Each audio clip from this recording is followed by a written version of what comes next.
Okay, so here we're going to analyze the two problems, one with the knowledgeable reseller and the other one with the diligent reseller. For each case, we will analyze the three-layer supply chain and answer, find the equilibrium outcome and find what's the expected profit of the manufacturer. And then in the next video, we're going to do the comparisons to show which one is better. Okay, so in either case, we need to first answer the salesperson's problem because we use backward inductions. The salesperson's selection problem will be the first one to solve. With the knowledgeable reseller, the salesperson has agreed with the contract alpha beta, okay, and have observed data. Then he needs to choose an effort level A. Okay, so in this case, the net income would be alpha plus beta x minus 1/2 of a squared. This is his cost, and by exerting a higher effort, the realization of x is expected to become larger. Okay, so it's a trade-off between the benefit and the cost.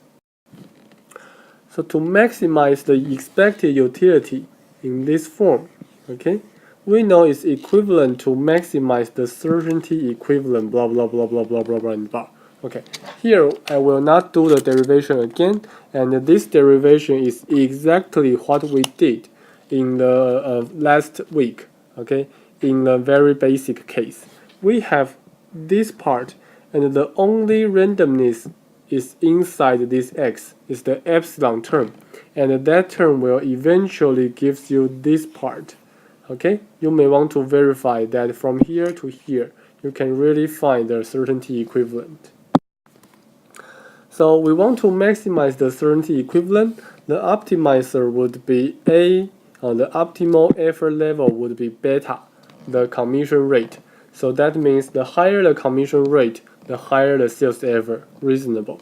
Okay, and the maximize the certainty equivalent can be found by plugging in A as beta, okay, and then you're going to get this. Okay, now let's consider the knowledgeable reseller's problem. The knowledgeable reseller has agreed with the contract UV from the manufacturer and has observed data. Now the knowledgeable reseller must design a contract, design alpha and beta for the salesperson. She knows that by offering alpha and beta, the induced effort level would be beta, and thus the expected sales would be theta plus beta. Okay, the expected sales. So the reseller's expected profit would be this one. Okay, U is the fixed payment obtained from the manufacturer, and then the reseller gives alpha to the salesperson. V minus beta is the reseller's share for the total sales outcome, and the theta plus beta is the expected sales revenue. So the reseller solved this problem. Design alpha and beta to maximize this function. Okay, maximize the expected profit, subject to the constraint that the certainty equivalent of the salesperson must be non-negative. Okay, this IR constraint makes sure that the salesperson will participate. Here, URS means unrestricted in sign or free. So that means the fixed payment can be positive or negative, but we know the commission rate must be non-negative. After solving that problem, okay, we can find the optimal solution. I do not solve it here, but you may want to check the appendix of the paper, or if you look at the formulation, it's not so hard. You just need to show that the IR constraint is binding, and then do a replacement, and then do a first order condition. So let's consider a solution. Given the contract UV and the market condition theta, the knowledgeable reseller is going to offer the following thing. Okay, here I do not write down the fixed payment, but the key is that the commission rate, okay, beta, is 1 minus rho sigma square is this term 1 over 1 plus rho sigma square times V. Okay, and the service level would be exactly beta.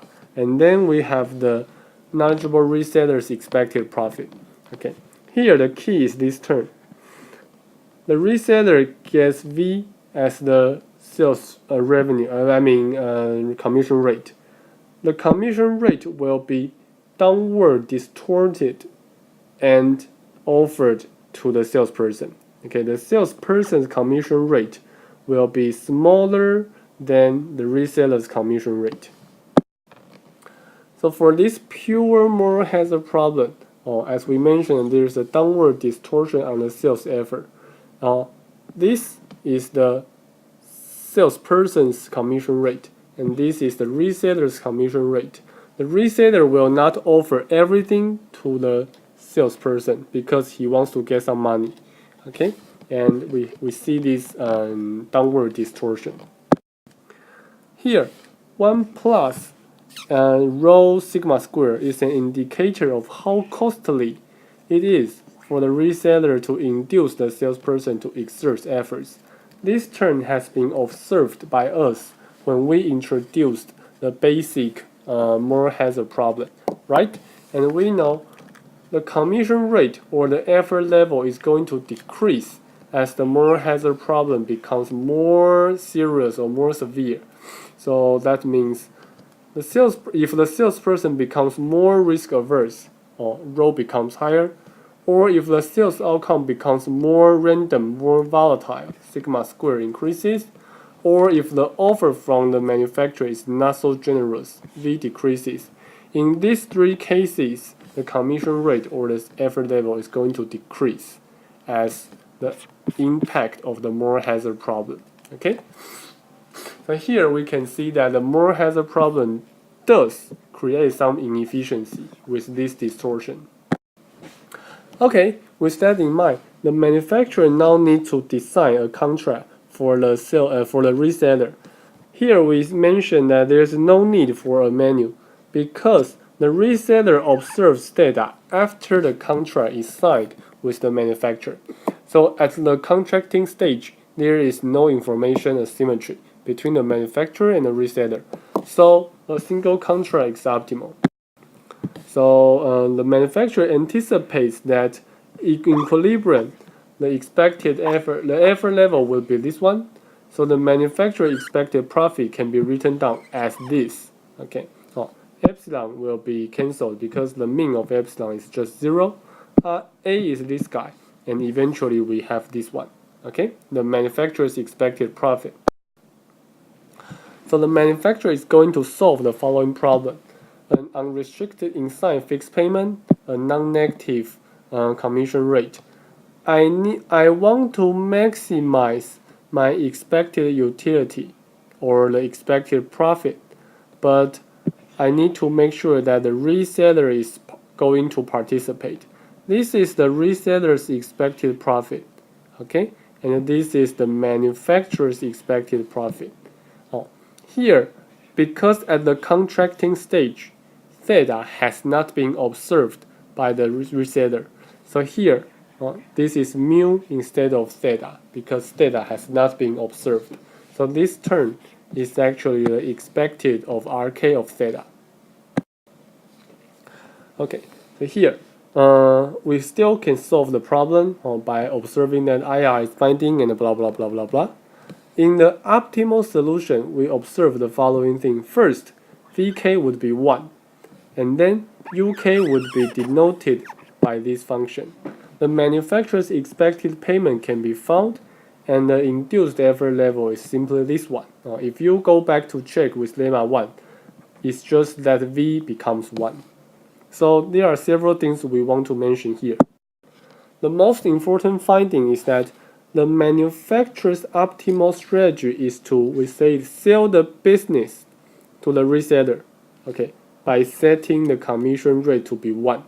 So this means the best thing for the manufacturer to do is to first charge a fixed payment from the reseller, and then allow the reseller to get all the sales revenues.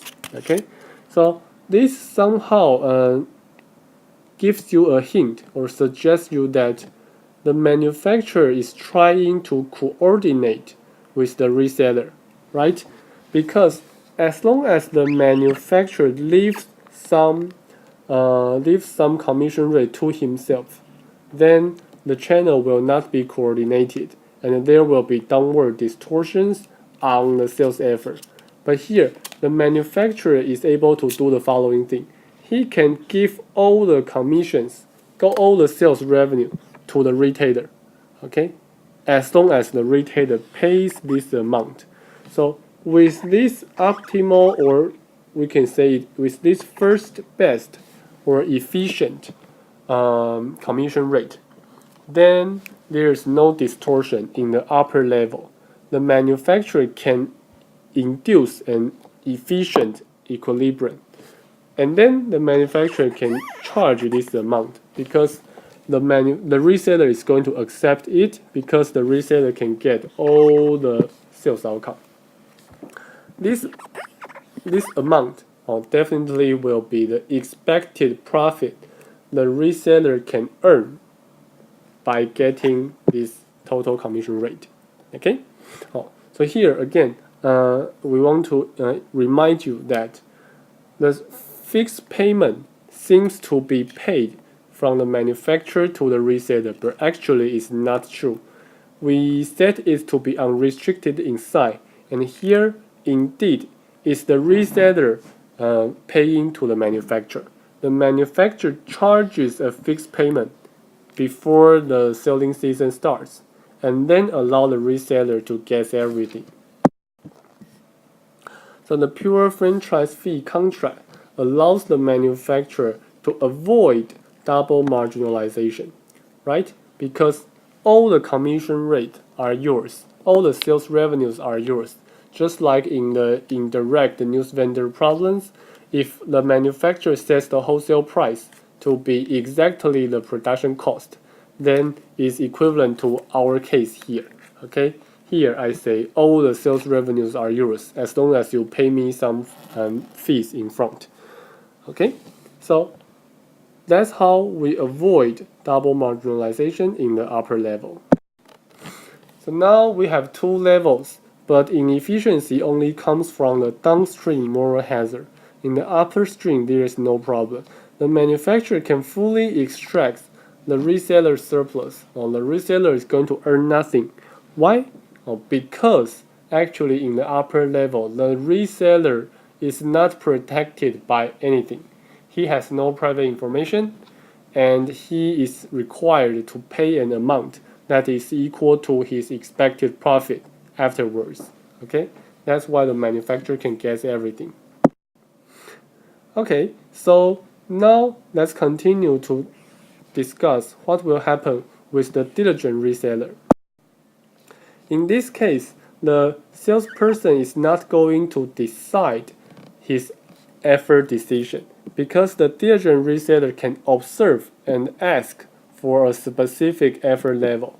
So the problem will disappear and the salesperson is going to be specified an effort level.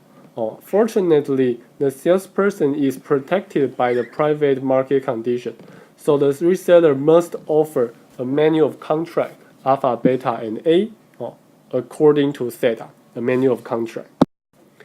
So in this case, suppose the salesperson has observed the market condition theta.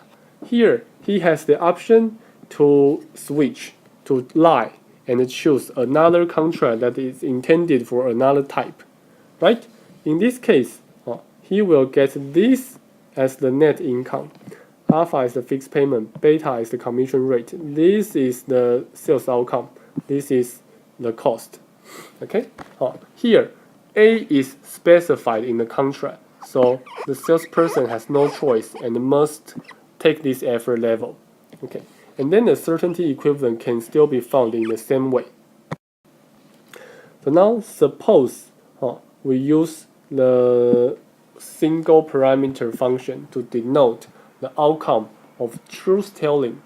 Then the reseller is going to solve the following problem. Here, this is the reseller's expected profit.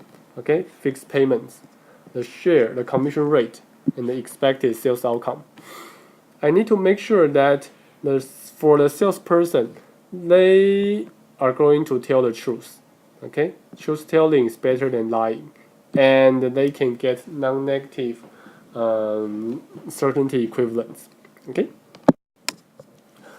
we can follow the standard way of solving the continuous type problems to solve the previous problem. And what's new is that because we can control, we can set, we can choose effort level, so the result is somewhat surprising to you.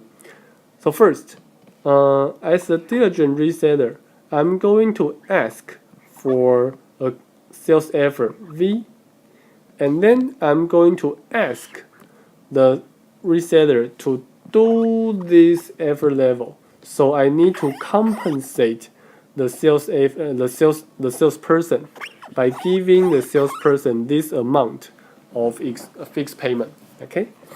After this, I don't need to leave anything to the salesperson because the salesperson is willing to participate.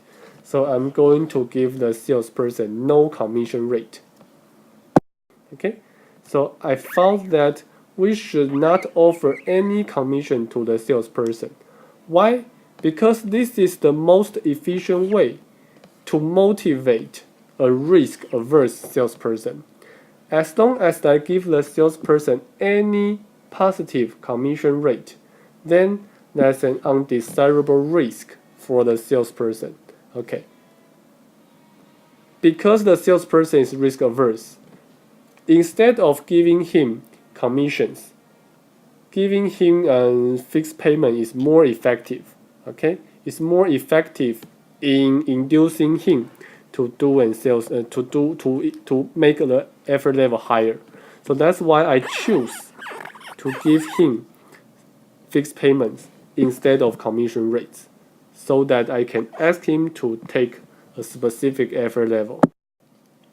So with that in mind, the reseller should enforce the salesperson to exert the first best effort level. Okay, V. I can ask you to do that because I compensate you with the cost. With this, I set the I set the commission rate to be 0. That means I bear all the risk. I bear all the risk. Why? Because the reseller is risk averse. Risk neutral. So in this system, in the lower level, it should be the reseller that takes all the risk, if that's possible. And that's exactly this case. Okay?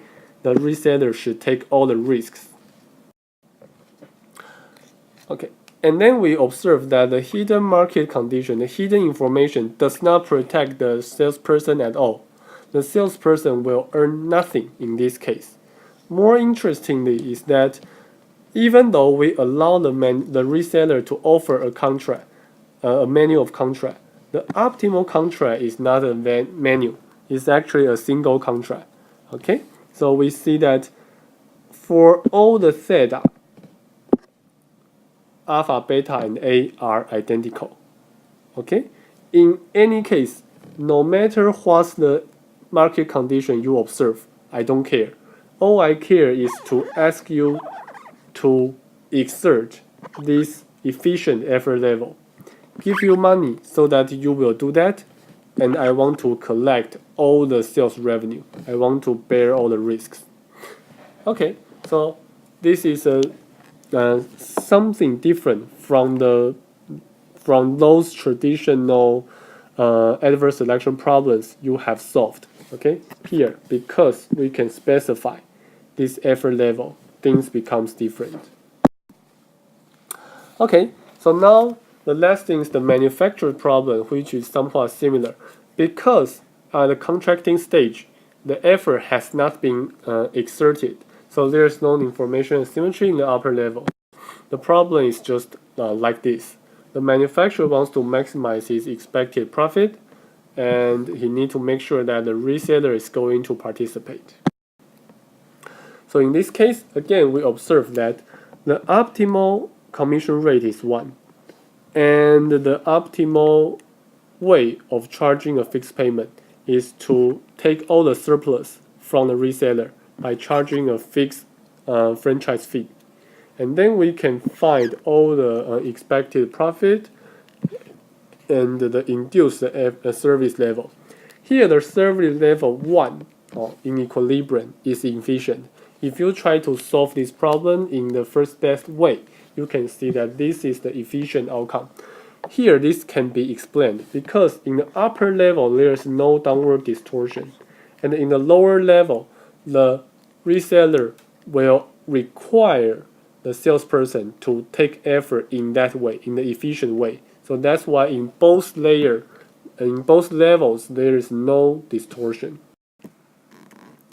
Okay, so the manufacturer again finds it optimal to sell the business to the diligent reseller. So the commission rate is 1. In this way, we avoid double marginalization problem. And then this allows the channel or the supply chain to induce the efficient effort level because there's no distortion in either level. The supply chain is efficient, and that's exactly because we have the diligent reseller to do the monitoring. If here you remind yourself about what happened with the knowledgeable reseller, in that case, the upper level is efficient, but the lower level with more hazard problem is not. But in the case with diligent reseller, the upper level is still efficient and the lower level is also efficient because of the monitoring of hidden action. So finally, the manufacturer gets everything from the reseller by this franchise fee. Okay, so both the problems can be solved, and in the next video we're going to do comparisons and some extensions.